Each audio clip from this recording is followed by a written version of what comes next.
"If you dance this tango, I'll marry you," he laughed. But the maid was a professional. Brandon Miller was used to getting everything he wanted with money and influence. At 35, he had inherited a business empire and was surrounded by people who agreed with everything he said, just to please him. It was during his best friend's birthday party, in the grand ballroom of the Peninsula Beverly Hills, that he decided to make another one of his tasteless jokes. He saw Melissa Thompson in a light blue uniform, discreetly cleaning a corner of the ballroom, and a cruel idea crossed his mind. "Hey, you there," called Brandon, loud enough for his friends to hear. "Come here for a moment."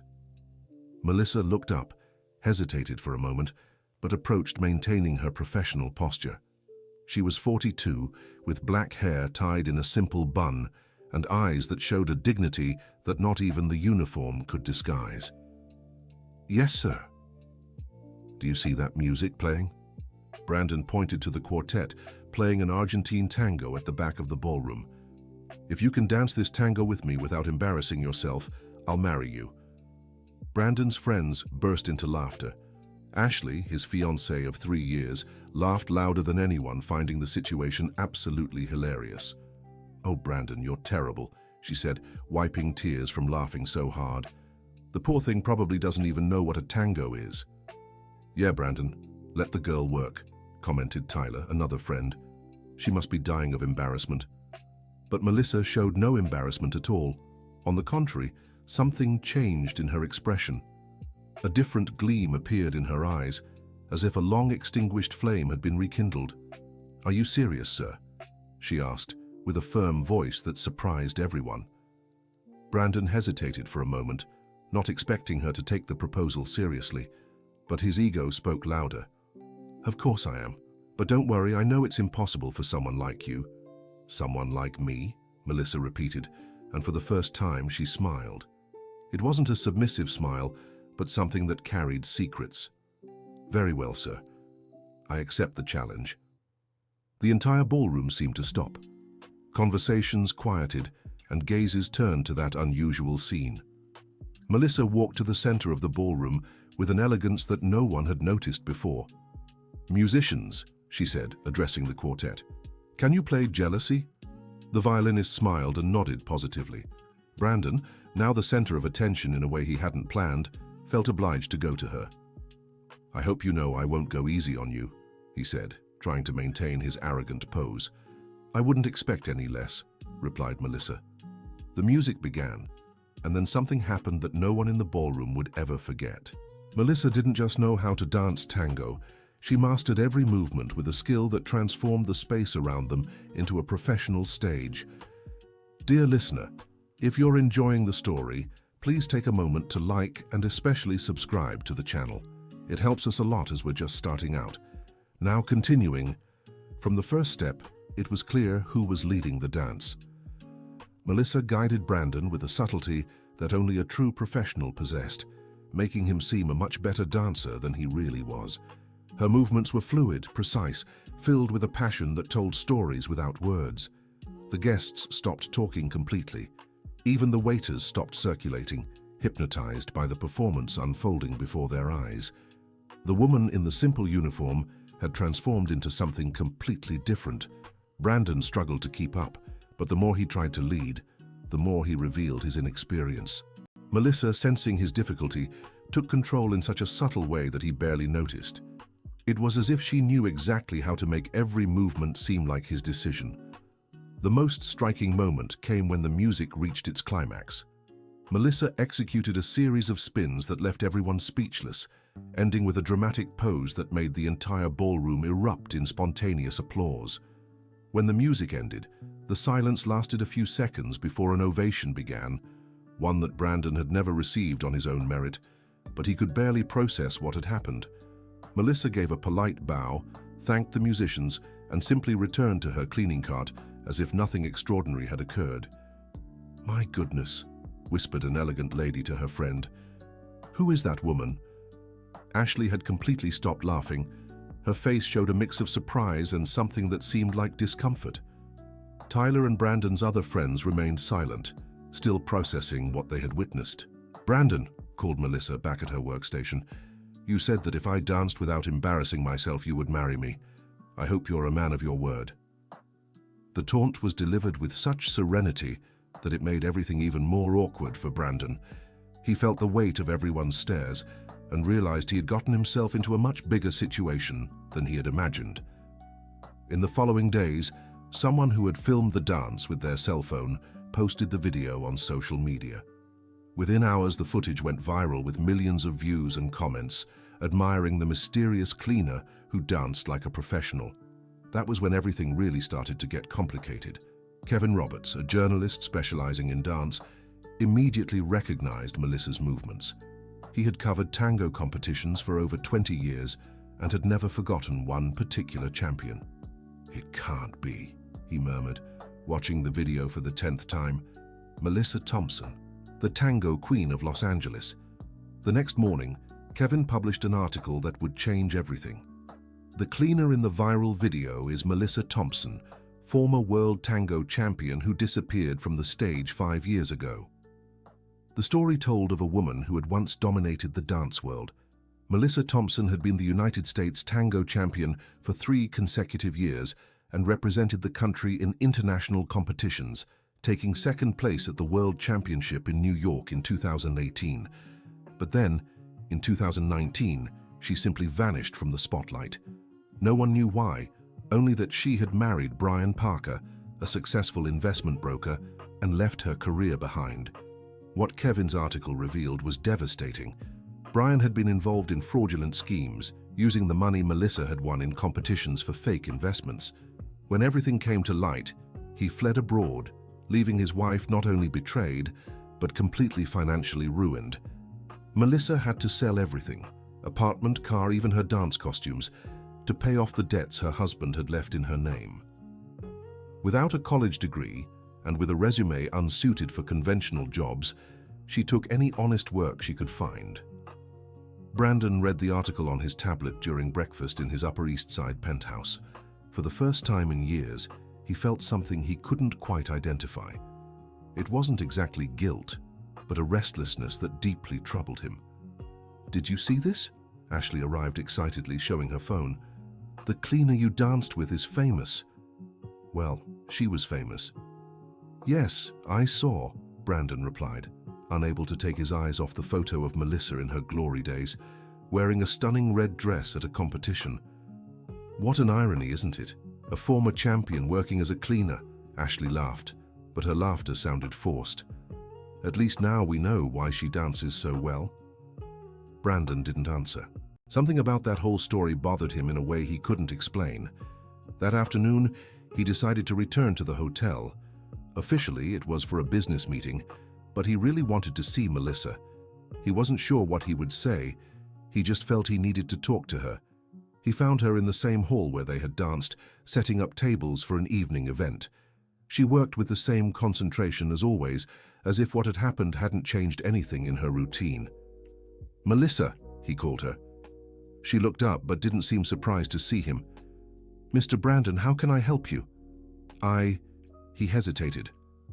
"I read about you, about who you are, who you were." "So what?" The reply came without emotion. "Does that change anything?" "Well, I wanted to say that.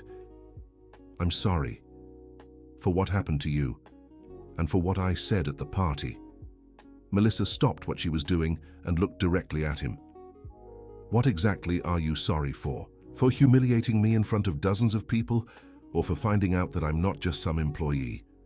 The question was direct and cutting. Brandon felt as if he had been punched in the stomach. "I didn't want to humiliate you." "No? Then what was it? Fun? An innocent joke?" Melissa went back to arranging the chairs. "You did exactly what people like you always do. You used your position to have fun at the expense of someone you considered inferior."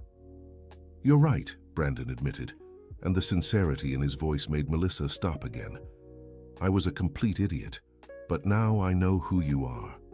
"No, Mr. Brandon, you don't know anything about who I am," she said, returning to work. "You know who I was, and that doesn't matter anymore." Brandon stood silently for a few minutes watching her work. There was a dignity in every movement that he only now could see. "Why did you accept?" he asked. "Why did you agree to dance with me?" Melissa smiled, but it wasn't a happy smile. "Because it had been a long time since anyone challenged me to be who I really am. Even if it was out of cruelty, it was an opportunity to feel the music again." "And now, after all this media interest?" "Now nothing has changed," she replied. "I still need to work, I still have bills to pay. Being famous in the past doesn't fill your belly in the present." The conversation was interrupted when Victoria Wilson, the hotel manager, appeared in the hall. She was a woman of about 50, always impeccably dressed and with an expression that rarely showed satisfaction. "Melissa, I need to speak with you," said Victoria, completely ignoring Brandon. "Of course, Miss Victoria. My office, now." Brandon watched the two walk away and had a bad feeling. 15 minutes later, Melissa returned to the hall with an expression that mixed sadness and resignation. "What happened?" he asked. "I was fired," she replied simply. "What do you mean? Why?" "According to Ms. Victoria, my media exposure doesn't match the discretion profile the hotel expects from its employees. Apparently, I went viral on the internet for reasons they consider inappropriate." Brandon felt anger rising in his chest. "That's ridiculous. You did nothing wrong." "Yes, I did," Melissa said, starting to gather her belongings. "I forgot my place." "Don't say that. It's the truth. I should have refused your challenge, kept cleaning the floor, and pretended I didn't hear. That's what people like me are supposed to do when people like you decide to have fun." The bitterness in her voice hit Brandon like a blade. He realized his actions had triggered a series of consequences that now harmed precisely the one who least deserved it. "Melissa, let me help. I can talk to management. I can—" "No," she interrupted firmly. "I don't need charity from someone who humiliated me. It's not charity. It's justice. Justice would be you having thought about the consequences before pulling your little stunt," she concluded, picking up her purse. "But that doesn't matter anymore. I'll find another job." Melissa headed for the exit, but Brandon followed her. "At least let me give you a ride."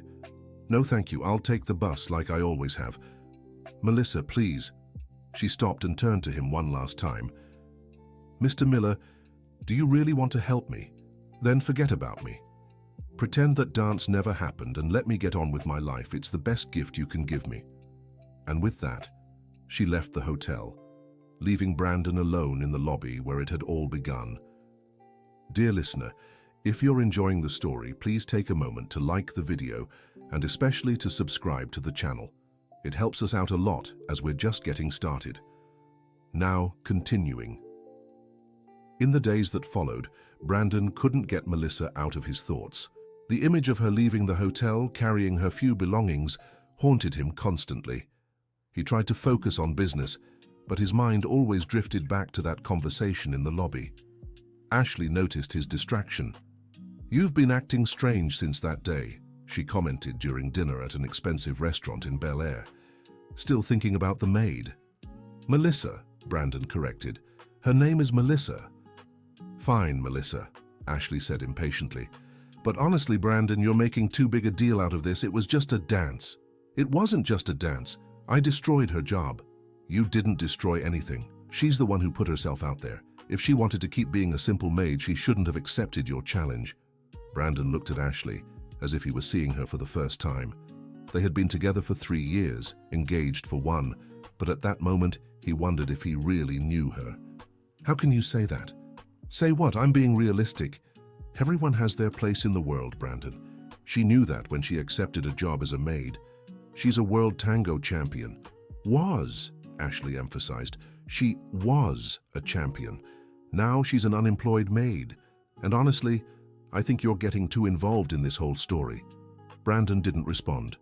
He finished dinner in silence and took Ashley home, but his mind was racing with confused thoughts. The next day, he did something he had never done before. He looked up videos of Melissa dancing in competitions. What he found left him speechless. There was a completely different woman, confident, radiant, dominating international stages with an elegance that seemed supernatural. In a 2018 interview, After winning second place in the World Championship, she talked about her dreams and plans for the future.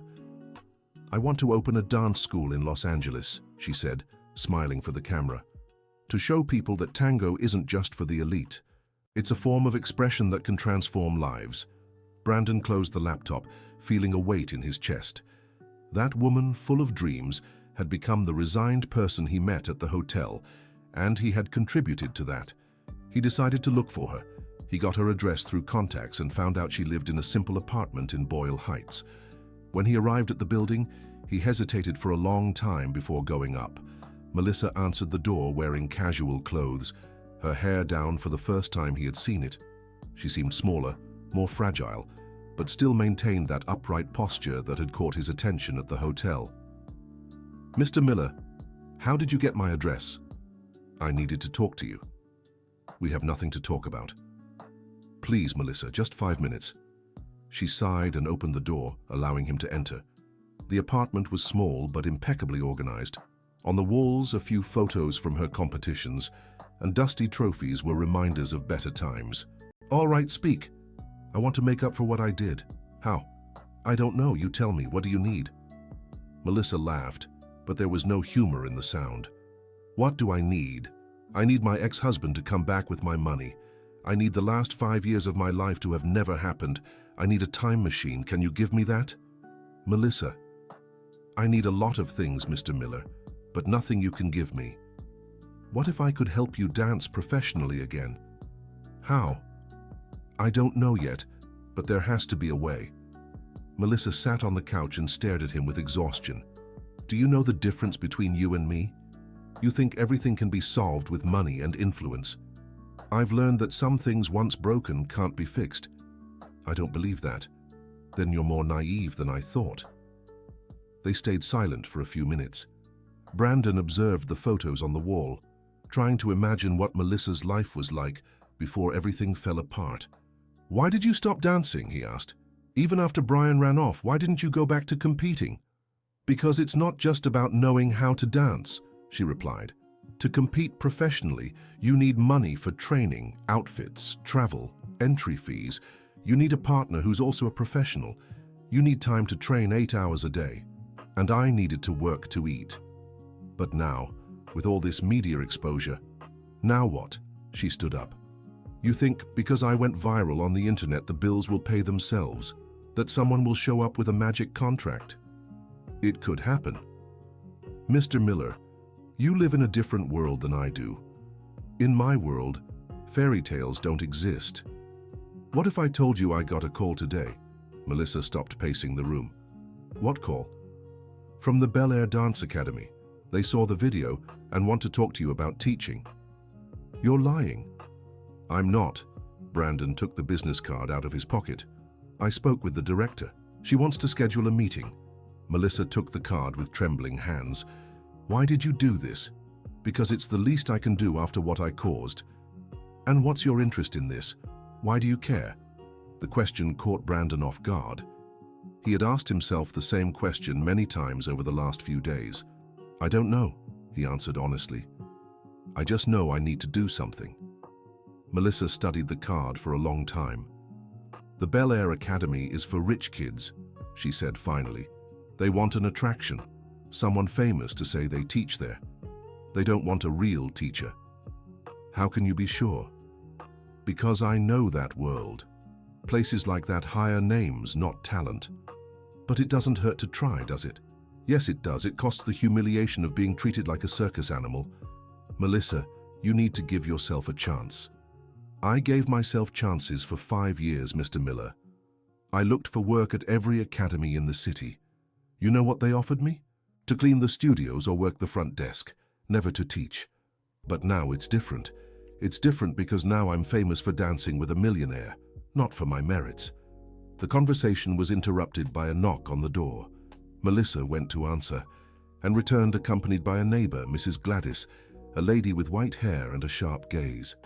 "Sorry to bother you, dear, but I came to check if everything is all right. I saw that imported car downstairs and got worried." "Everything's fine, Mrs. Gladys. This is Mr. Miller." The woman studied Brandon from head to toe with suspicion. "You're the one from the video, right?" The one who made my girl dance at the rich people's party. That's me, ma'am. She continued her examination. I hope you came here to apologize properly, because what you did to her was very ugly. Mrs. Gladys, Melissa tried to intervene. Let me speak, dear. This young man needs to hear some truths, the woman said to Brandon.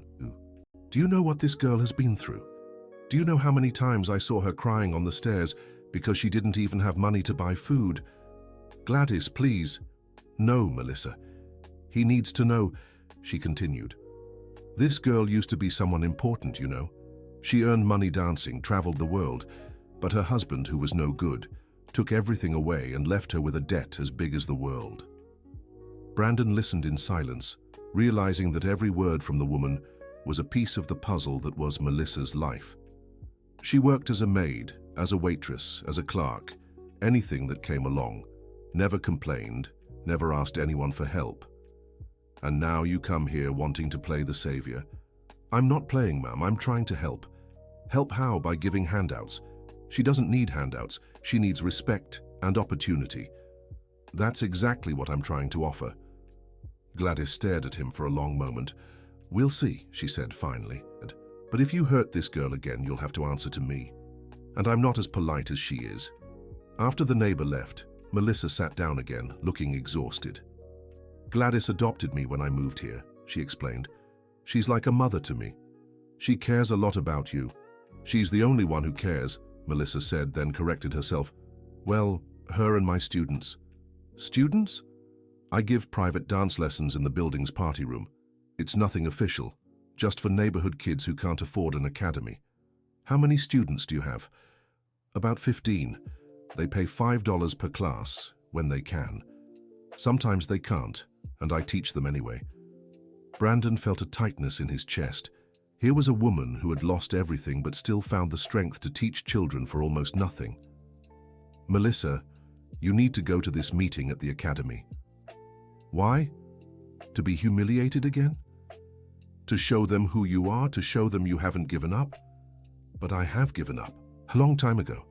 No, you haven't. If you had given up, you wouldn't be teaching those children. Melissa was quiet, thinking.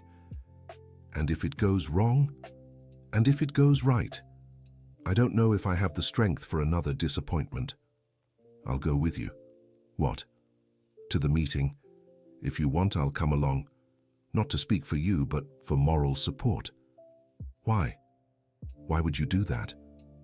Brandon hesitated. It was a question he had been asking himself constantly.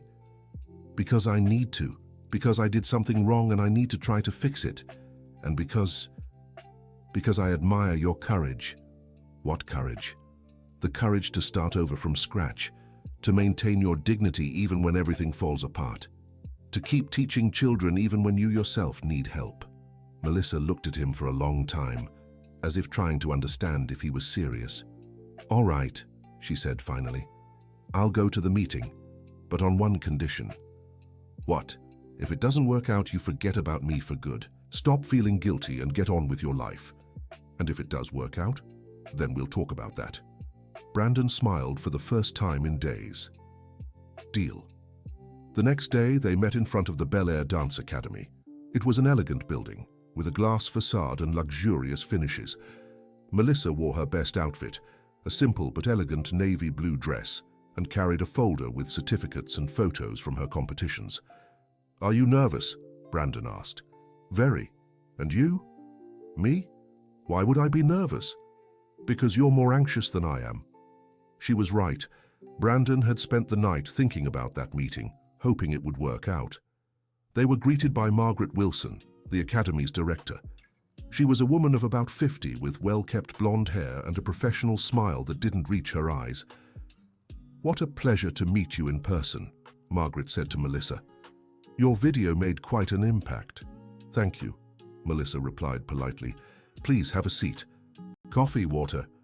They settled into comfortable armchairs in Elizabeth's office. The room was decorated with photos of famous dancers and trophies from the Academy. Well, let's get straight to the point, Elizabeth began. We're interested in offering you a work contract. What kind of contract? Melissa asked.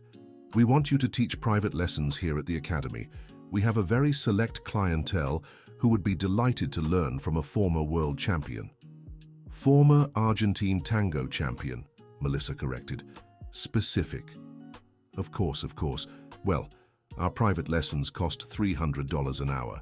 We're offering you 60% of that. $180 an hour, Melissa calculated. Exactly. That's a very good rate, don't you think? It depends.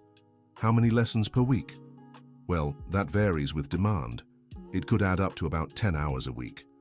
It could, Brandon interjected. There's no guarantee. Mr. Brandon, you understand we're offering a unique opportunity here, Elizabeth said, slightly annoyed by the interference.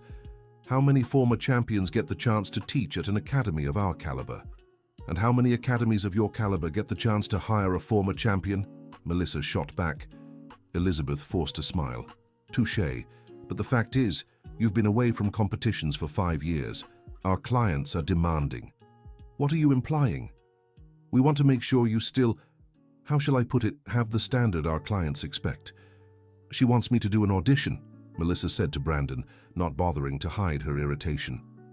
It's standard procedure, Elizabeth defended herself. For someone who's never danced professionally, perhaps, but I have international certifications, titles, references. I'm sure you do, but our clients saw the video from the party and, well, it wasn't exactly a technical performance. The comment was a low blow and everyone in the room knew it. Melissa stood up. I see. You want to hire me for the fame from the video, but you doubt my ability. You want me to prove I can do what I've done for over 15 years of my life. Melissa, it's nothing personal. Yes, it is personal. Because if I were a man with my resume, you wouldn't be asking for any audition. That's not true, isn't it? How many male teachers here had to audition before being hired? Elizabeth hesitated, and the hesitation was answer enough. Forget it, Melissa said, picking up her bag. Thank you for your time, but I'm not interested. Melissa, wait, Elizabeth stood up. Perhaps we can discuss the terms. There's nothing to discuss. Mr. Brandon was right. I deserve respect and opportunity, not disguised charity. They left the academy in silence. Only when they reached the sidewalk did Melissa speak. Well, at least we didn't waste much time. I'm sorry, Brandon said. I thought it would be different. I knew it would be like this. That's why I hesitated so much to come. What will you do now? What I've always done. Keep living. They walked to Brandon's car, but she stopped before getting in. You know something? You were right about one thing in there. What? I deserve respect. And if that academy can't give it to me, then they don't deserve me, Brandon smiled. Now you're talking. But that doesn't change the fact that I need a job. I'll look for a housekeeping job again. No. What do you mean, no? You're not going to look for a housekeeping job. You're going to open your own school. Melissa laughed. With what money? With mine. I already said I don't want charity. It's not charity. It's an investment. A partnership. What? I'll provide the startup capital, you provide the knowledge. We split the profits. Are you serious? Completely. You said in the 2018 interview that you wanted to open a dance school in Los Angeles. Why not now? Because I'm not the same person I was in 2018 anymore. You're right. You're better. You've been through hardships that made you stronger. You know what it means to start over from scratch. That's exactly the kind of experience a school needs. Melissa leaned against the car, processing what she was hearing. Why would you do this for me? Because it's not just for you, it's for me too. I need to do something that has meaning in my life. And you think a dance school will give you that? I think working with someone who has real passion for what they do might teach me something about how to live. They stayed silent for a few minutes, watching the street activity. Would you be able to? Melissa asked. What do you mean? The conditions I would set for this partnership. What would they be? First, I would be the educational director with full autonomy over teaching and methodology. Of course. Second, we would have to reserve at least 30% of the spots for scholarship students. No problem. Third, no showing off. A good school, well equipped, but without unnecessary luxuries. Agreed. And fourth, if in 1 year the school doesn't turn a profit, we close and you don't lose any more money. That condition I won't accept. Why? Because 1 year is too short for a school to establish itself. Let's give it 2 years at least. Melissa watched him, trying to understand if he was really serious. Have you thought this through? It's a lot of money. Melissa, I spend more money on useless parties in 1 month than it would cost to set up an entire school. But if it doesn't work out, and if it does work out, he repeated the question he had asked at her house. If it works out, I get my life back. And I find a purpose for mine.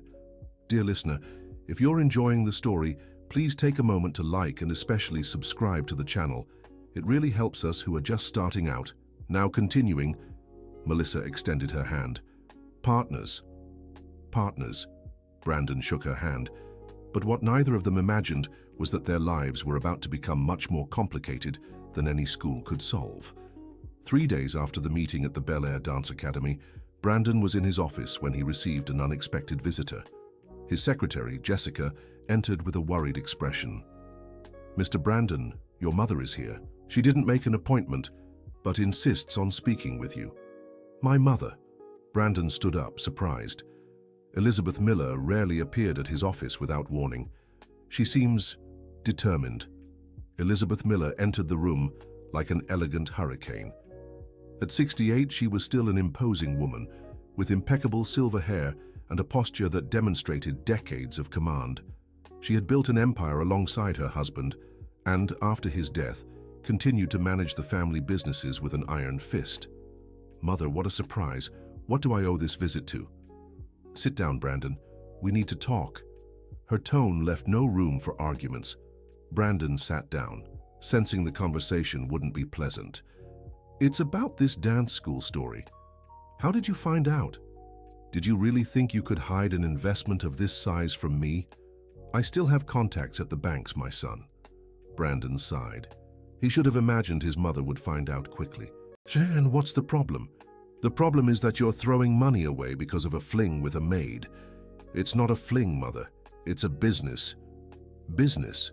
Elizabeth laughed without humor. A dance school isn't a business, Brandon. It's a hobby for rich kids who want to play philanthropist. Melissa is a former world champion. She knows what she's doing.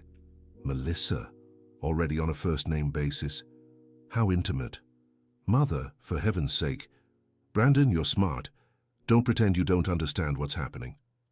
What's happening is that I'm trying to do something that has value in my life. Something of value? Elizabeth stood up. You have a company to run, you have a fiancé, you have responsibilities, and you're throwing it all away for a fantasy.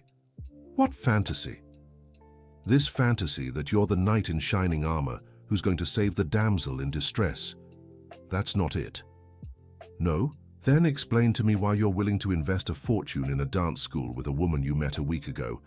Because she deserves a chance. Everyone deserves a chance, Brandon, but you're not responsible for giving chances to everyone. I am responsible for fixing the mistakes I make.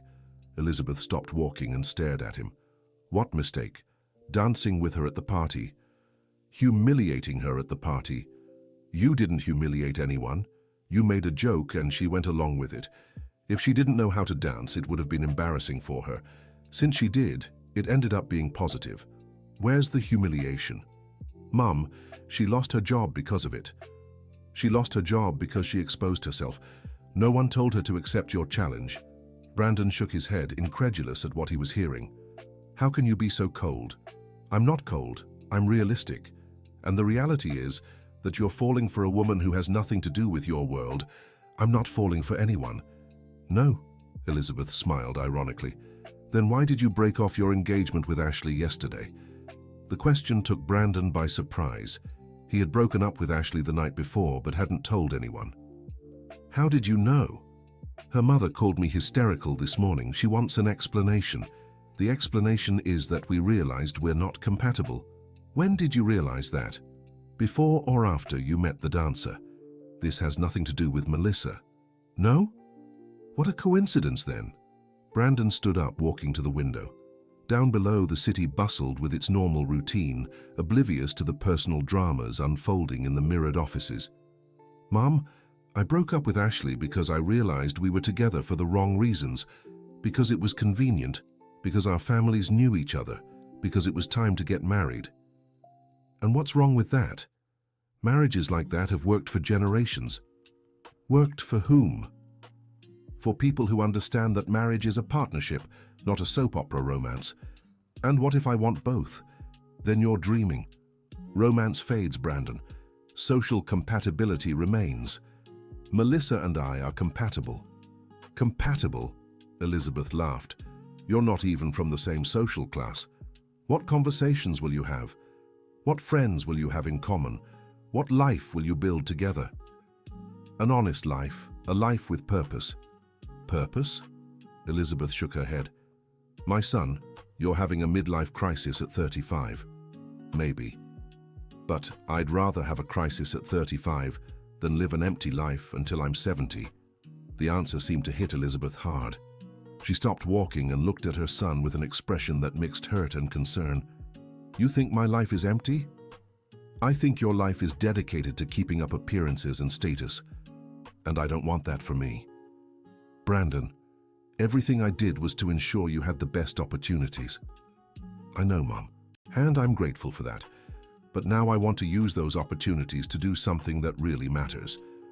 And you think this dance school matters? I think giving opportunities to people who deserve them matters, yes. Elizabeth was silent for a few minutes, looking out the window. This conversation isn't over here, she said finally. I won't stand by and watch you throw your life away without doing anything. What does that mean? It means that if you're determined to go down this path, I will make sure you know all the consequences. What consequences? You'll find out. And with that, Elizabeth left the office, leaving Brandon with a feeling that bigger problems were on the way. That same afternoon, Melissa was at home studying blueprints and budgets for the future school when she received a call from an unknown number. Hello? Melissa Thompson? Yes, who is this? My name is Dr. Michael Stevens. I'm a lawyer. I need to speak with you about a delicate matter. Melissa's heart started racing. Calls from lawyers never brought good news. What kind of matter? I'd prefer not to discuss it over the phone. Could you come to my office tomorrow morning? Doctor, I need to know what this is about. It's about your ex-husband, Brian Parker. Melissa almost dropped the phone. It had been 2 years since she'd heard that name. What about Brian? He's back in the United States, Miss Thompson, and he wants to speak with you. That's impossible. He's a fugitive. Not anymore. He turned himself in to the authorities and is cooperating with the justice system. As part of the deal, he wants to repair the damage he caused. What kind of reparation? That I need to explain in person. Can you come tomorrow at 10 o'clock? Melissa wrote down the address with trembling hands. After hanging up, she sat on the couch for a long time, trying to process what she had just heard. Brian was back. The man who had destroyed her life, stolen her dreams, and run away like a coward was back, and he wanted to repair the damage. She thought about calling Brandon, but hesitated. They were partners in a business that hadn't even gotten off the ground yet. There was no reason to involve him in her personal problems, but then she remembered his words. I'll go with you, not to speak for you, but for moral support. Before she could change her mind, she dialed his number. Melissa, is everything all right? Brandon, can you go with me somewhere tomorrow morning? Of course, where? To a lawyer's office. It's about my ex-husband. He showed up? Not exactly, but he wants to talk to me through lawyers. You want me to go with you? If it's not a bother. Not at all. What time? 10 in the morning. I'll be there at 9:30. After hanging up, Melissa felt a relief she hadn't expected. For the first time in years, she wasn't facing a crisis alone. The next day, Brandon arrived promptly at 9:30. He found Melissa waiting at the building's gate, wearing the same navy blue dress from the meeting at the academy, but this time she seemed more tense. How are you? He asked. Nervous, anxious, scared. Scared of what? that he wants to come back into my life, that he has some plan to deceive me again. That's not going to happen. How can you be so sure? Because now you're not alone. His answer surprised her and at the same time put her at ease. Dr. Michael Stevens' office was in a commercial building in Beverly Hills. It was a small but well-organized space with shelves full of law books and certificates on the walls. Dr. Stevens was a middle-aged man, bald and with thick glasses. He received them with professional courtesy. "Ms. Thompson, thank you for coming. Sir, Brandon Miller. I'm a friend of Melissa's." "I see. Well, let's get straight to the point." The lawyer opened a folder. "Brian Parker turned himself in to the authorities 3 weeks ago. He was in Canada for 2 years. "Why did he turn himself in?" Melissa asked. "According to him, out of remorse. He wants to cooperate with the investigations and repair the damage he caused." "What kind of reparation?" "He managed to recover some of the money he embezzled. Not all of it, but a significant amount." "How much?" $800,000. Melissa paled. It was almost the total amount she had lost. "And what does he want in return?" "To talk to you, in person." "What for?" "He says he needs to ask for forgiveness and explain some things." "I don't want to talk to him." "Ms. Thompson, I completely understand your feelings, but I must inform you that the return of the money is conditional upon this conversation." "What do you mean?" "He will only transfer the funds if you agree to meet him once." "This is blackmail," Brandon exploded. "Technically it's not," the lawyer defended himself. "He has no legal obligation to return this money. He's doing this voluntarily."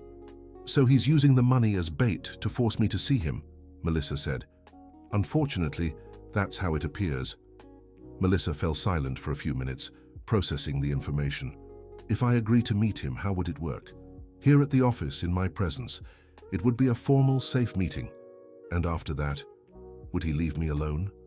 "According to him, yes. He would sign an agreement committing not to contact you again." Melissa looked at Brandon, who signaled that the decision was hers. "I need to think about it." "Of course, but I need an answer by Friday." They left the office in silence. Only when they reached the car did Melissa speak. $800,000. That's a lot of money. It's more than money. It's my independence back. It's the possibility of not being your partner at the school because I need the work, but because I want to. And do you want to? Be my partner by choice, not out of necessity. She hesitated. "I don't know anymore. This offer changes everything." "Changes how?" "If I have this money, I can open my own school. I don't need a partner." Brandon felt as if he'd been punched in the stomach, but he tried not to show it. "Of course you can. It might even be better that way." "Would it?" "It would be more independent for you." They drove in silence to Melissa's house. Before getting out of the car, she turned to him. "Brandon, can I ask you a personal question?"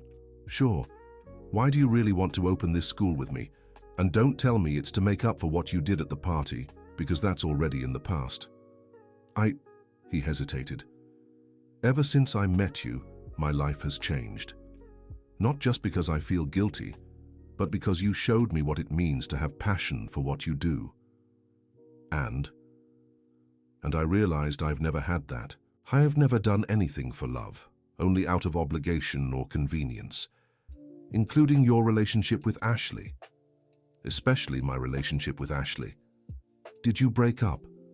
"We did, but it wasn't because of you," he hurried to clarify. "It was because I realized we were together for the wrong reasons." "And what would be the right reasons?" "I don't know. I just know they have to do with admiration, respect, a desire to grow together." Melissa studied him for a long moment. "Brandon, you're getting confused. You're idealizing a life you don't know." "What do you mean?" "You grew up with money, privilege, and ease. The idea of leaving it all behind and starting over is romantic, but the reality is very different. I know it wouldn't be easy." "No, you don't know. You have no idea what it's like to wake up not knowing if you'll have money for food. What it's like to accept humiliation because you need the job. what it's like to watch your dreams die a little every day. Then teach me. What? Teach me what real life is like, what it's like to truly fight for something. Why? So you can play at being poor for a while before going back to your comfort zone? The question was harsh but fair. Brandon was speechless for a few seconds. Maybe you're right, he said finally. Maybe I am romanticizing all of this, but I needed to try. And if I agree to meet Brian and take the money? Then you go on with your life and I go back to mine. Is that what you want? What I want is for you to be happy. And if getting your money back makes you happy, then that's what you should do. Melissa got out of the car, but before closing the door, she leaned in to speak to him. I'll think about what to do. About Brian and about the school. All right. Whatever your decision, I will respect it. Thank you. For everything. She entered the building, leaving Brandon alone with his confused thoughts. For the next 3 days, Melissa practically locked herself in her home, avoiding calls and visits. Mrs. Gladys tried to talk to her several times, but she claimed to be busy with school plans. In truth, she was fighting an internal battle. On one side, the opportunity to regain her financial independence and start over without owing anything to anyone. On the other, the possibility of a partnership that could turn into something more meaningful. Because she could no longer deny it to herself, she was developing feelings for Brandon. It wasn't just gratitude or admiration. It was something deeper, more dangerous. It was the feeling that for the first time in years, someone truly saw her for who she was, not for what she had lost or what she could offer. But what if he was just going through a phase? What if, after the novelty wore off, he lost interest and returned to his world of privilege? On Thursday night, the eve of the deadline to respond to the lawyer, she made a decision. She called Brandon. Melissa, how are you? I've decided. I'm meeting Brian tomorrow. Are you sure? I am. But I want you to come with me. Why?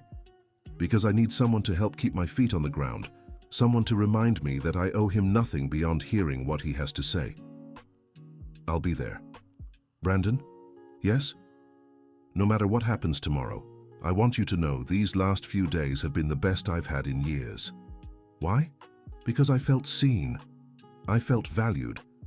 I felt like it was still possible to have dreams. It still is, Melissa. We'll see. On Friday morning, they met again in front of the lawyer's office. Melissa was visibly tense but determined. Ready? Brandon asked.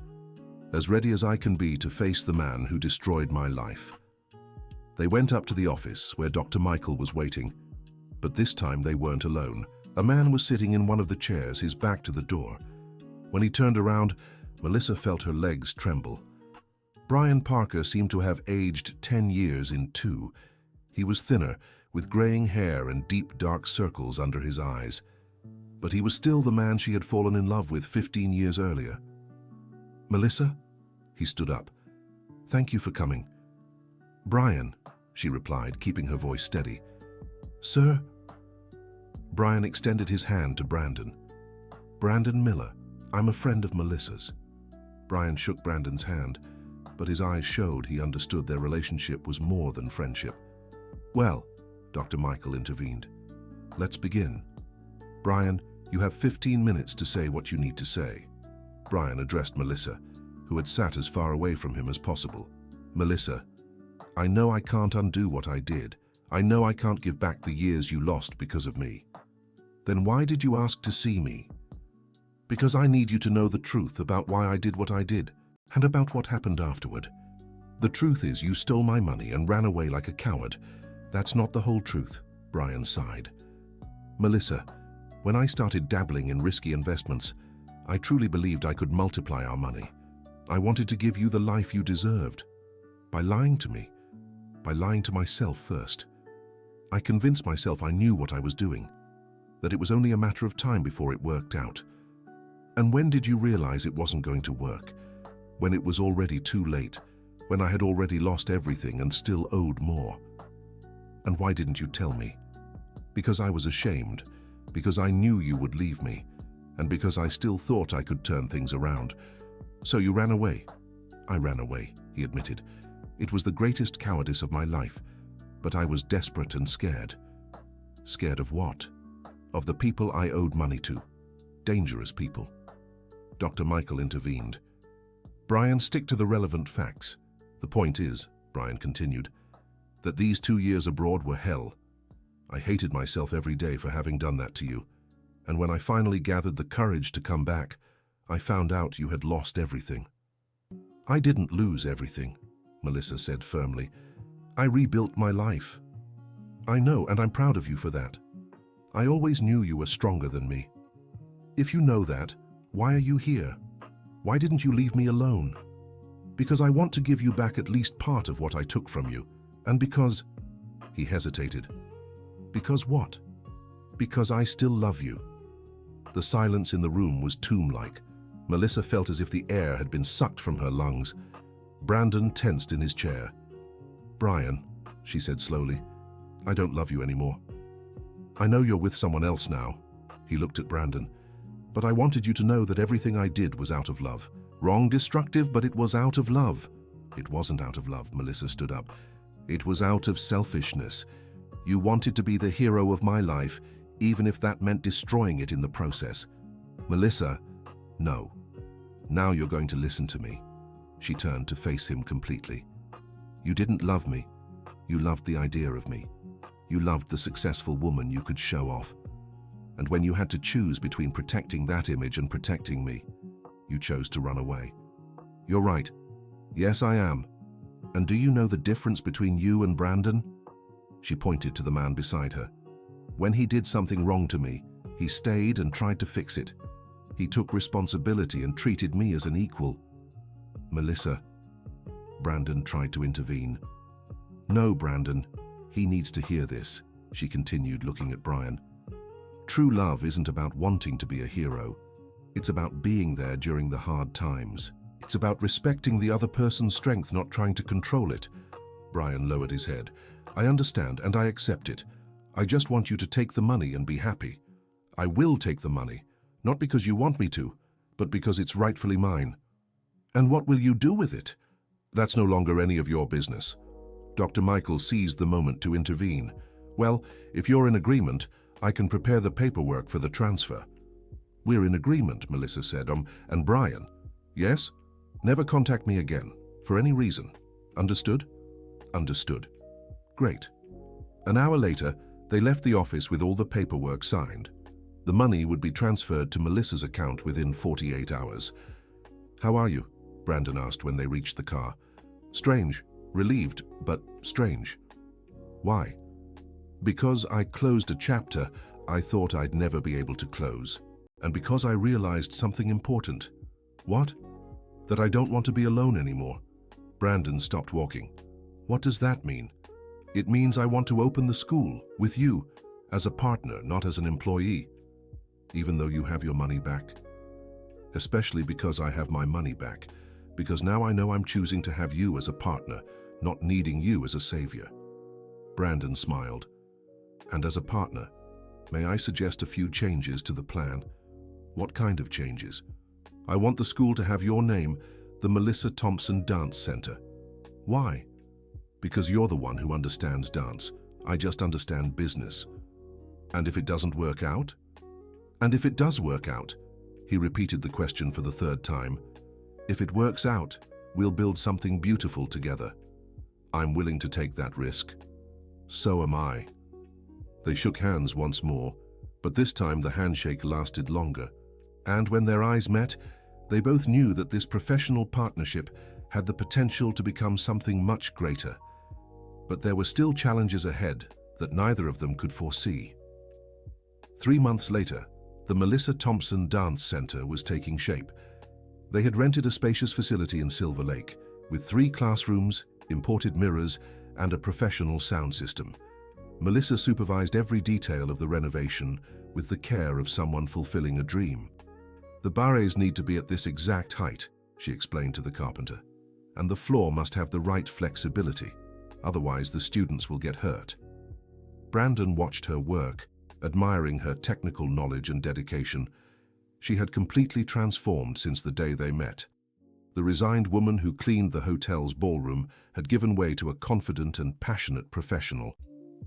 How many students have enrolled so far? He asked when they were alone. 23. It's a good start. And the scholarships? 15 applications. I'll have to make a selection because we only have 10 spots reserved.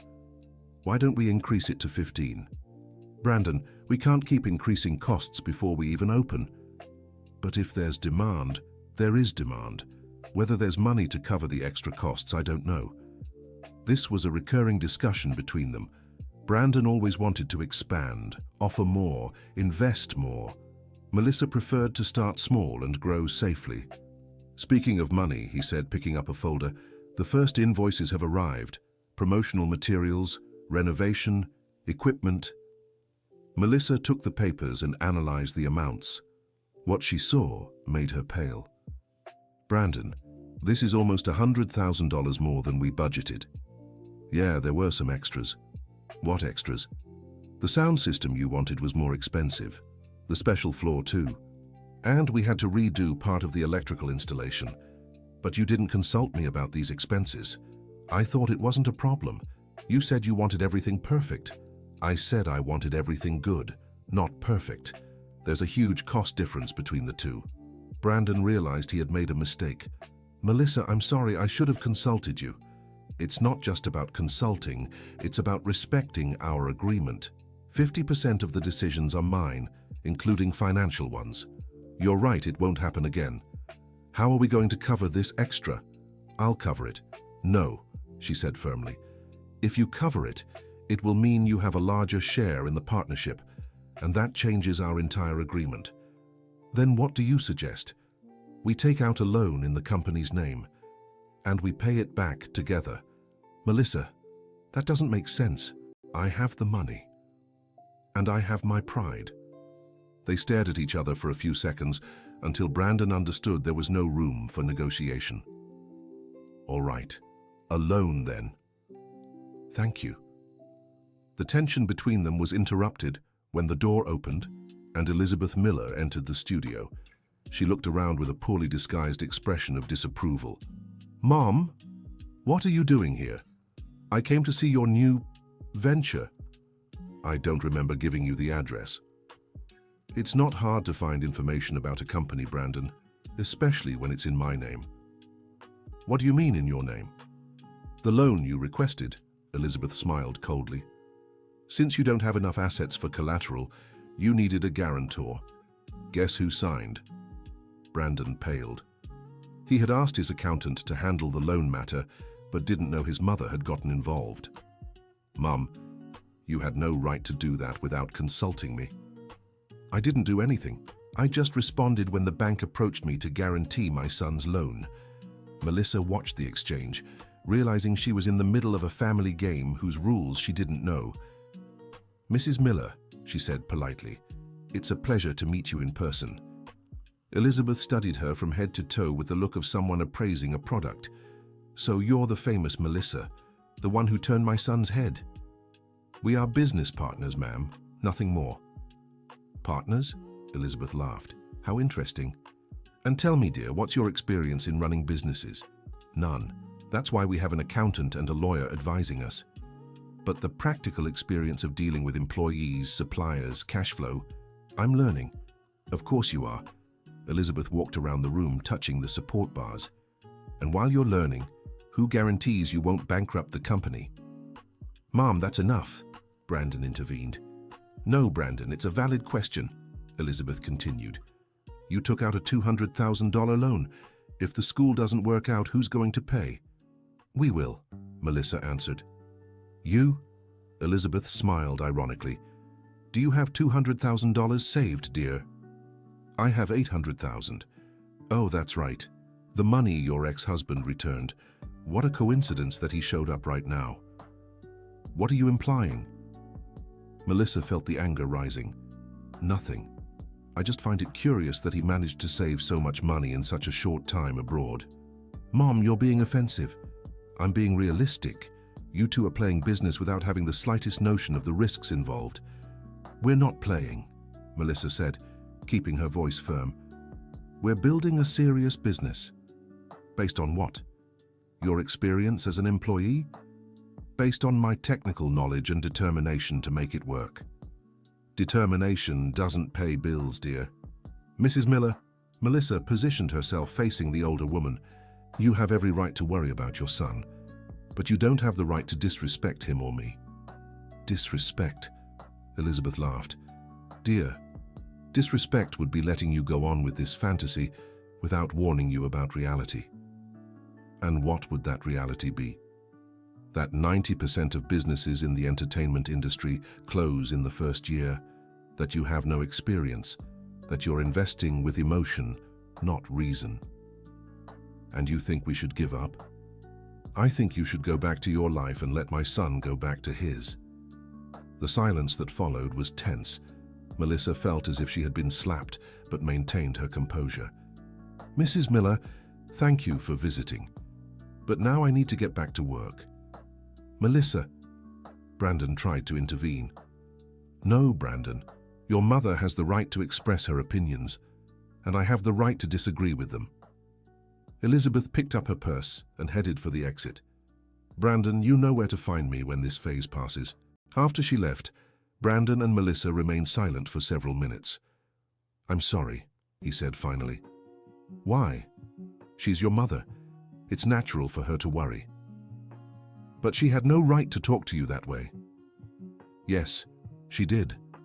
She's protecting her son. I would do the same thing. Melissa, Brandon, your mother is right about one thing. We have no experience running businesses, and if this business fails, you'll be fine. But I'll lose everything again. That won't happen. How can you be sure? Because I won't let it. What if it doesn't depend on you? What if it just doesn't work out? Brandon didn't know what to answer. For the first time since they had decided to open the school, he questioned whether he wasn't being irresponsible. Do you want to give up? He asked. I don't know. I need to think. About what? Whether I'm doing this for the right reasons or if I'm just running away from reality like your mother said. Melissa, you're doing this because you're good at what you do, because you have something to offer, or because I'm in love with you. The statement came out before she could contain herself. Both were shocked by the raw honesty of the confession. Melissa, forget what I said. She picked up her purse. I'm going home. I need some time to think. Don't leave like this.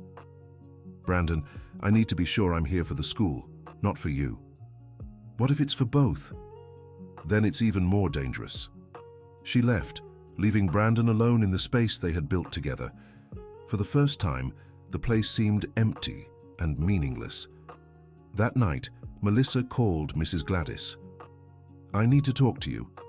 Of course, dear, come on up. Mrs. Gladys lived in the apartment next to Melissa's. It was a small but cozy space, full of plants and family photos. Tell me everything, the lady said, serving tea. Melissa recounted the whole situation, the partnership with Brandon, the feelings she had developed, the visit from his mother, her own insecurities. And now I don't know what to do anymore, she concluded. Are you in love with him? Mrs. Gladys asked directly. I am. And him with you? I think so, but maybe it's just gratitude or guilt. Dear, a man doesn't invest $200,000 out of gratitude, but he might invest out of guilt. He might, the lady agreed. But he might also invest out of love. How can I tell the difference? By testing. How? By taking a step back, seeing if he comes after you or if he feels relieved. And if he feels relieved, then you know you were right to step away. And if he comes after me, then you know it's worth the risk. Melissa fell silent, thinking. Mrs. Gladys, do you think I'm being foolish to open this school? Why? Because maybe his mother is right. Maybe I don't have enough experience. Dear, experience is gained by doing. No one is born knowing how to run a business. But what if it fails, and what if it succeeds? The lady used Brandon's favorite question. Are you on his side now? I'm on the side of truth. And the truth is that you have talent, determination, and a unique opportunity. If you don't try, you'll regret it for the rest of your life. And Brandon? Brandon is a bonus, not the main reason.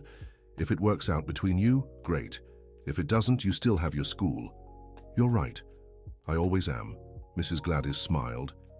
Now go to sleep. Tomorrow you go back there and move the project forward, with him or without him. The next day, Melissa arrived at the studio determined to focus only on work. She found Brandon already there, shuffling papers with a worried expression. "Good morning," she said formally. "Good morning. How are you?" "Fine." And focused on work. "Melissa, about yesterday." "Forget yesterday. Today we have trial classes for the scholarship applicants. About what you said."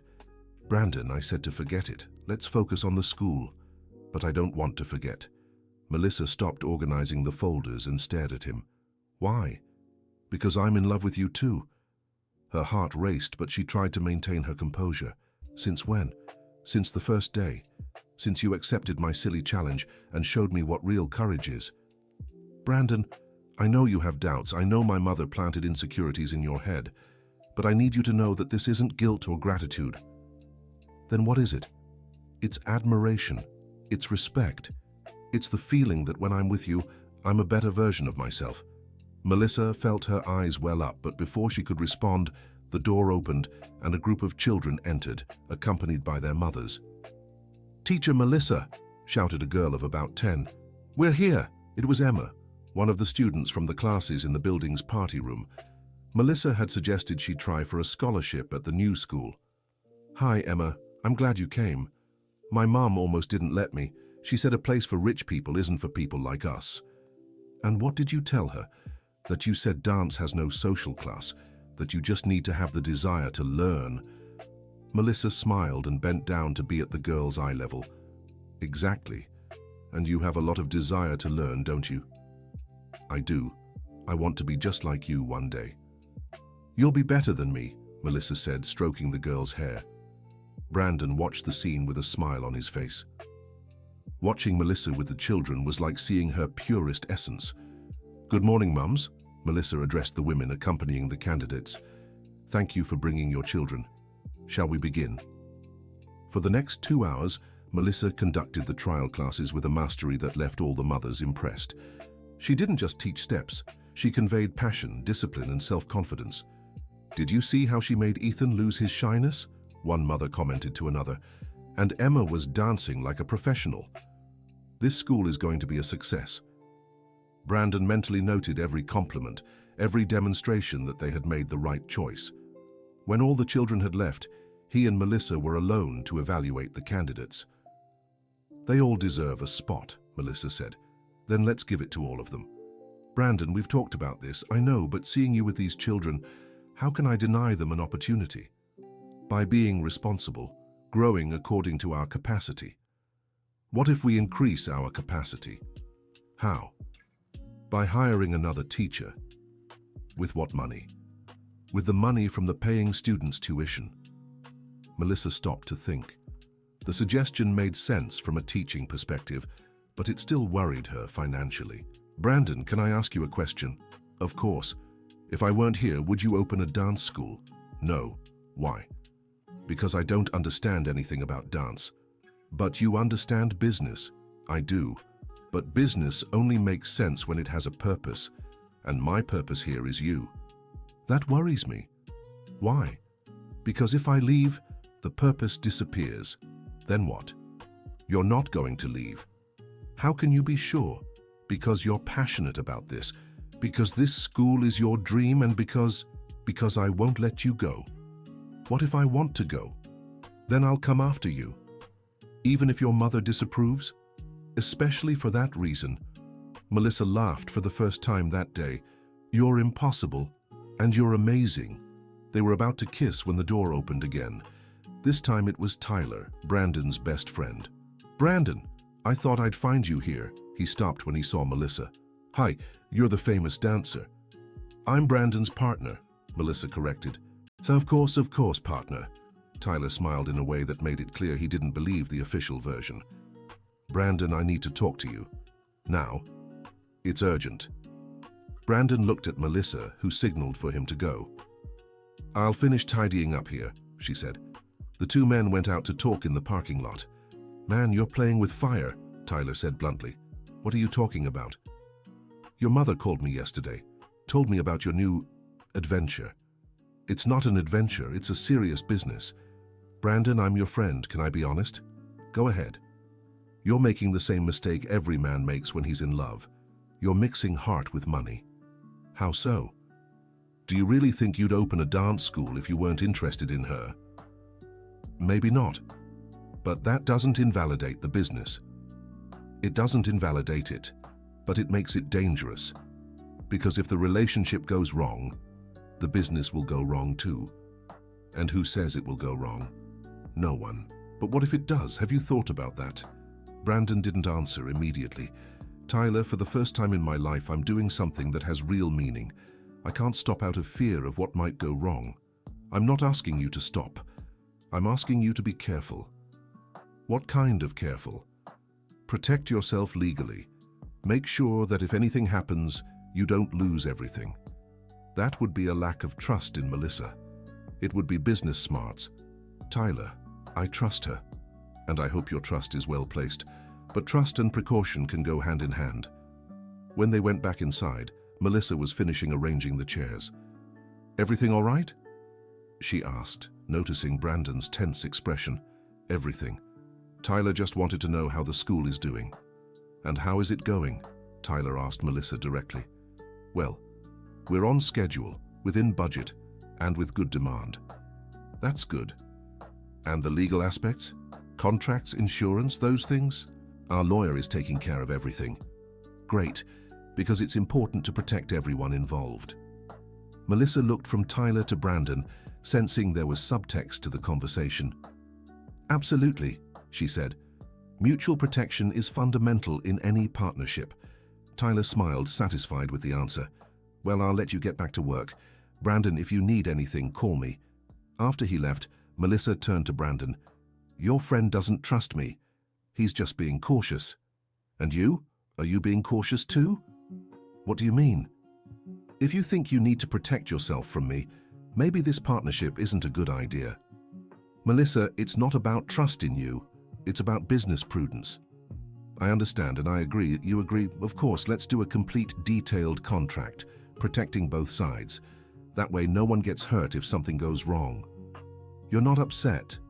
Why? Because you want to protect your interests. It would be hypocritical of me. I want to protect mine too. Brandon felt relieved and at the same time a little embarrassed for having doubted her reaction. Thank you for understanding. You're welcome. Now, about the scholarships. We'll give them to all 15 children. Brandon, I've already made the decision. We'll hire one more teacher and open one more class. And if we don't have enough demand from paying students to cover the costs, then we'll find a way to manage. How? I don't know yet, but I know I can't look at those children and deny them an opportunity. Melissa smiled. It was exactly for this kind of attitude that she was falling in love with him. All right, but I get to choose the teacher. Of course, and we'll do a realistic budget before any commitment. Agreed. And if at any point I say we have to cut costs, you listen to me. Promised. They spent the rest of the afternoon planning the school's expansion. For the first time in days, working together felt natural and enjoyable again. But neither of them imagined that Elizabeth Miller was just beginning her plans to separate her son from the woman she considered a threat.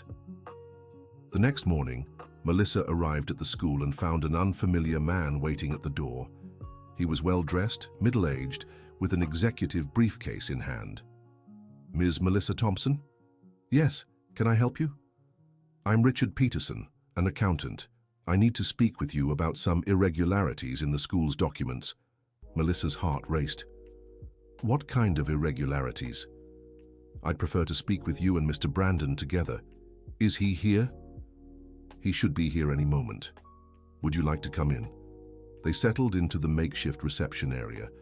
Melissa tried to stay calm, but 1,000 possibilities ran through her head. Brandon arrived 15 minutes later and was surprised to find a stranger waiting. Who are you? Richard Peterson. An accountant specializing in business audits. We already have an accountant. I know. I was hired by Mrs. Elizabeth Miller to perform a preventive audit of the company. Brandon's face darkened. My mother has no authority to hire an auditor for our company. Actually, she does. Richard opened his briefcase. As the loan guarantor, she has the right to request an audit to protect her interests. What irregularities did you mention? Melissa asked. Well, reviewing the documents, I found some inconsistencies in the amounts declared as the initial investment. What kind of inconsistencies? According to the documents, you invested $800,000 in the company, but there is no proof of the origin of that money. What do you mean, no proof? Melissa got irritated. I have all the documents for the transfer from my ex-husband. Yes, but the origin of his funds is what's in question. What does that mean? Brandon asked. It means that if this money has an illicit origin, the company could have problems with the Internal Revenue Service. That's ridiculous. Melissa stood up. Brian turned himself in. Everything was done legally. Can I see the documents that prove this? Melissa hesitated. Actually, she hadn't asked for details about how Brian had managed to save up the money. I need to request a copy of the court records. Until that happens, I recommend the company not use these funds. Not use them? Brandon exploded. They've already been invested in the renovation, in the equipment. Then you might have a serious problem. Brandon realized this was just another one of his mother's moves to sabotage the partnership. Mr. Richard, could you give me a few minutes to talk with my partner? Of course. I'll be at the coffee shop on the corner. After the accountant left, Brandon turned to Melissa. This is my mother's doing. It might be, but if he's right about the documents, we have a real problem. Melissa, you know Brian, he might have his problems, but he's not a criminal. I thought I knew him, but the last few years have shown me I could be wrong about a lot of things. What do you want to do? I'll go after the documents, I'll clear everything up. And if you find out there really is a problem with the money, then I'll return every penny to the bank and leave the partnership. Melissa, don't talk like that. Brandon, if there's something wrong with my money, I can't involve you in this. We'll solve it together. No, if the problem is mine, the solution is too. Melissa grabbed her purse and headed for the door. Where are you going? To talk to Brian's lawyer, get the documents, clear up this whole story. I'll go with you. No. You stay here and talk with our lawyer. See what can be done legally. Melissa, Brandon, if you really trust me, let me handle this alone. I trust you, but I don't want you to face this alone. I'm not alone, I have you, but some problems each person has to solve for themselves. She left, leaving Brandon with the feeling that everything they had worked for was crumbling. Dr. Michael's office was even busier than the first time. Melissa had to wait 2 hours to be seen. Mrs. Thompson, what a surprise. How can I help you? Doctor, I need information about the origin of the money Brian returned to me. Why? Is there a problem? Maybe. Someone questioned the legality of the funds. Dr. Michael seemed bothered. Mrs. Thompson, can I speak frankly? Please. When Brian turned himself in, he brought this money with him. He said he had managed to save it up working abroad. And you believed him? I didn't ask questions. My job was to mediate the return, not investigate the origin. Doctor, I need to know the truth. Is this money from a legal origin or not? Honestly, I don't know. Brian didn't give details and I didn't press. Melissa felt the ground open up beneath her feet. Are you saying there could be problems? I'm saying it's better to investigate, to protect you. How do I do that? I'll call Brian. I'll demand that he provide proof of the origin of every penny. And if he can't prove it, then you'll have to return the money. To whom? To the victims of his scams, if that's indeed where this money came from. Melissa left the office feeling sick. If Brian had used stolen money to fix his mistakes, she had become an accomplice without knowing it. She called Brandon from the taxi. So, he answered immediately, there could be problems. Maybe the money isn't clean. Melissa? Brandon, I need to return it all. I need to leave the partnership. No. We'll wait to be sure before making any decision. What if it's true? What if I ruined our school with dirty money? Then we'll deal with it when the time comes. How can you be so calm? Because panicking won't solve anything. But I might have hurt you. Melissa, listen carefully to what I'm about to say. No matter what we discover about this money, no matter what problems we have to face, I won't abandon you. Why? Because I love you. The silence on the phone lasted a few seconds. You said you love me. I did, and I mean it. Brandon, Melissa, come back to the school. We'll face this together, whatever it is. What if we lose everything? Then we start over, together. Are you sure? Absolutely. Melissa asked the taxi driver to return to Silver Lake. For the first time in days, she felt she wasn't alone in the world. But when she arrived at the school, she found a surprise that would change everything once again. Brian was waiting at the door. "What are you doing here?" she asked, getting out of the taxi. "I need to talk to you. It's urgent." "We have nothing to discuss." "Yes, we do. It's about the money." Brandon appeared at the school's door, saw Brian and came toward them. "You shouldn't be here," he said to Brian. "I know, but if I don't speak now, Melissa will have serious problems." "What kind of problems?" Melissa asked. "The money I returned to you, part of it isn't mine." "What do you mean it's not yours? $200,000 are from a successful investment, but the other 600, I borrowed. Borrowed from whom? From people who don't usually lend money out of charity." Melissa felt her legs weaken. "Brian, what did you do?" "I wanted so badly to fix things with you that I took a loan from loan sharks." "Loan sharks?" Brandon exploded. "You got her involved with loan sharks?" "I thought I could pay back the money on time, but I couldn't, and now they're collecting." "How much?" Melissa asked, her voice trembling. "With interest? 1,200,000. My God! Melissa, they know about you. They know you have the money, and they will collect. But I don't owe them anything. To them, you're my ex-wife. You're responsible for my debts." Brandon grabbed Brian by the shirt. "You bastard! You ruined her life once, and now you want to ruin it again?" "I didn't want to. I just wanted to fix things." "Let him go," Melissa said, but her voice sounded strange. Brandon released Brian and turned to Melissa. She was pale, shaking. "Melissa, breathe. We'll solve this." "How?" She laughed humorlessly.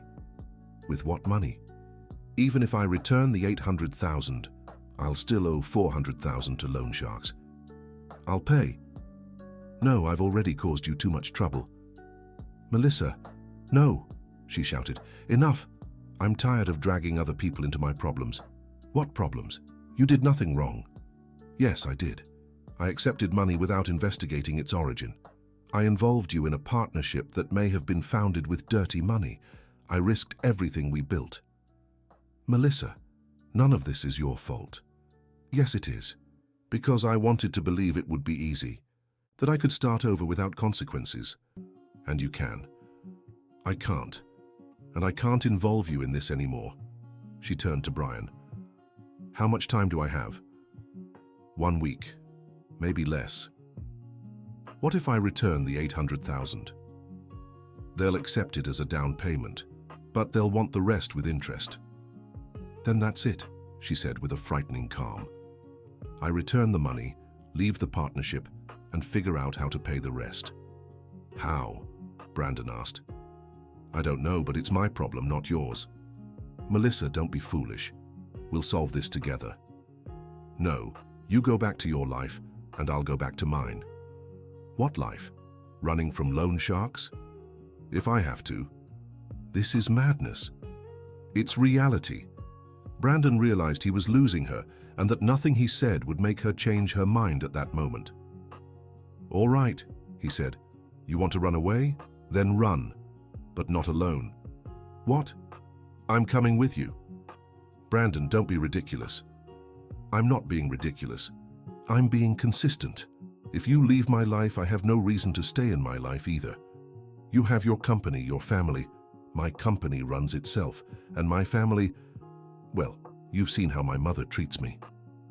"Brandon, you can't throw everything away because of me." "It's not because of you, it's for me. Because without you, none of this makes sense." Brian watched the argument in silence, realizing he had unleashed something much bigger than he imagined.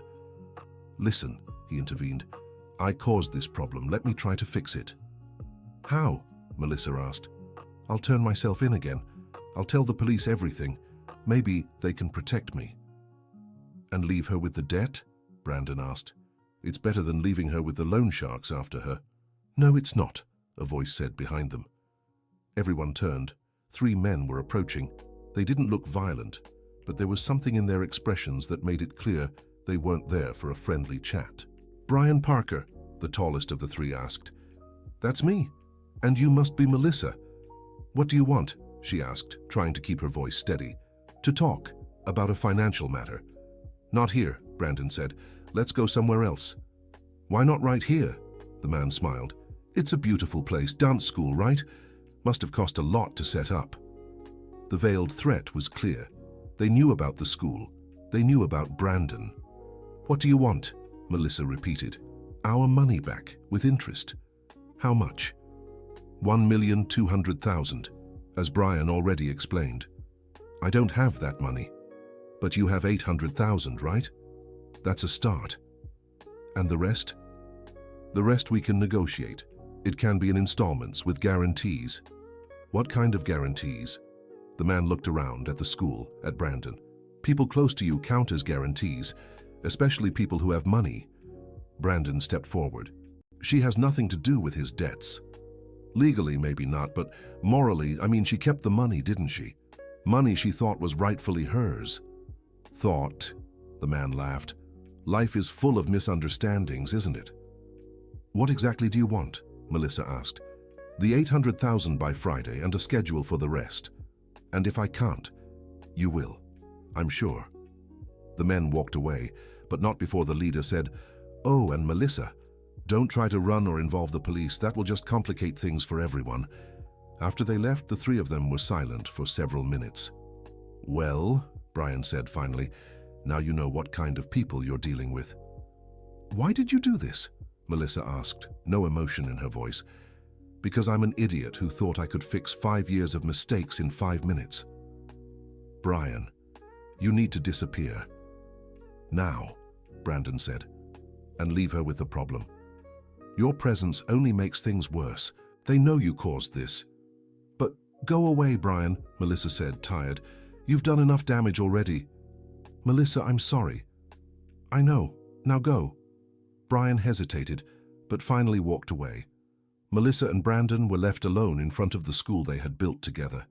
And now, she asked, now we think of a solution. There is no solution, Brandon. Not for this. There's always a solution. What solution? I'll return the 800,000, leave the partnership, and you'll run the school alone. That makes the most sense. And the 400,000 that will still be missing? My problem. Melissa, stop being stubborn. I can pay this debt. By what right? By the right of someone who loves you. Love doesn't pay debts to loan sharks, Brandon. Money does. And I have money. And I have pride. Pride won't protect you from these guys. And your money won't free me from the guilt of having ruined your life.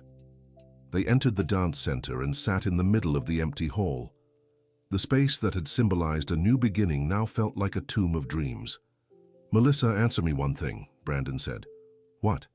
If you had the money to pay everything off, would you stay? Stay where? In the partnership, with me. That's hypothetical. Answer. I would stay. Then the problem isn't me or the dance center. It's the money. It's the whole situation. It's the fact that my life is a mess that only hurts anyone who gets close.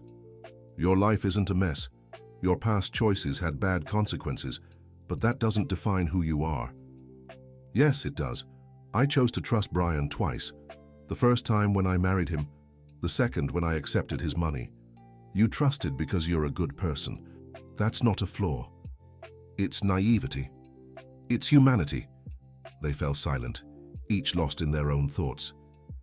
Brandon, Melissa said finally. Yes?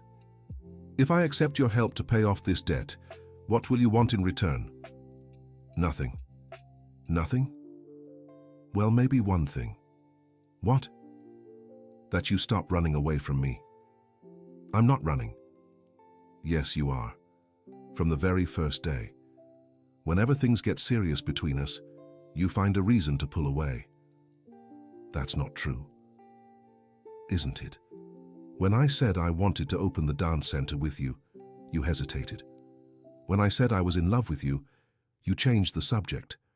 When my mother questioned our partnership, you thought about giving up. Because I don't want to hurt you, or because you're afraid of being happy. The observation hit Melissa right in the heart. She realized he might be right. What if that's it? Then we work on it together. How? One day at a time, one decision at a time. Without running when things get tough. What if I can't do it?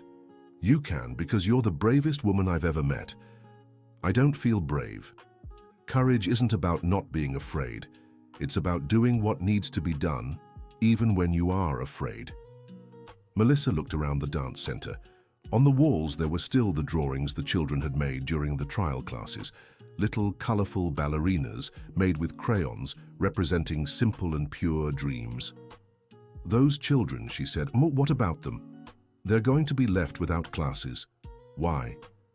Because if I leave the partnership, you won't be able to run the dance center alone. Then don't leave. Brandon, Melissa, accept my help. Pay the debt and stay. For the children, for the dance center, for us. What if you regret it later? What if you later realize you spent a fortune to save a woman who only brought problems into your life? What if I later realize it was the best decision I ever made? What if... Enough what ifs, Brandon said, standing up and reaching out his hand to her. Let's solve this now. How? By calling the bank, transferring the money, paying off this debt for good. Brandon, it's over $1 million. I know. So what? You could be throwing it all away. Or I could be investing in my future. Melissa looked at the outstretched hand. Part of her wanted to run, to disappear, to handle everything alone. But a bigger part wanted to believe it was possible to be happy, that it was possible to accept help without losing her dignity. If I accept, she said, I want everything documented. I want to sign a contract saying I will pay you back. Melissa, it's non-negotiable. If you want to help me, it's on my terms. All right, a contract then. With interest, no interest. With low interest, no interest. Brandon, Melissa, I'm going to lend you this money. You'll pay it back when you can, how you can, with no interest. And if you can never pay it back, I won't come after you. Do you accept or not?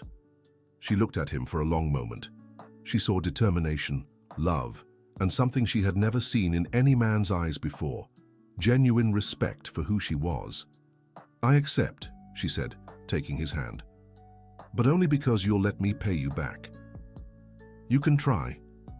They laughed for the first time in days. Now let's get this over with, Brandon said, before I lose my nerve. Are you sure? I am. And you? I'm terrified, but yes, I'm sure.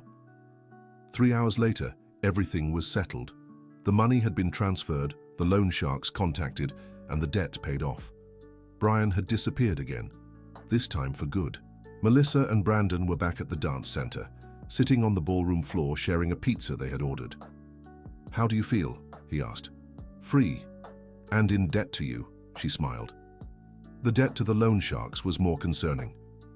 It was. Thank you. You're welcome. Brandon?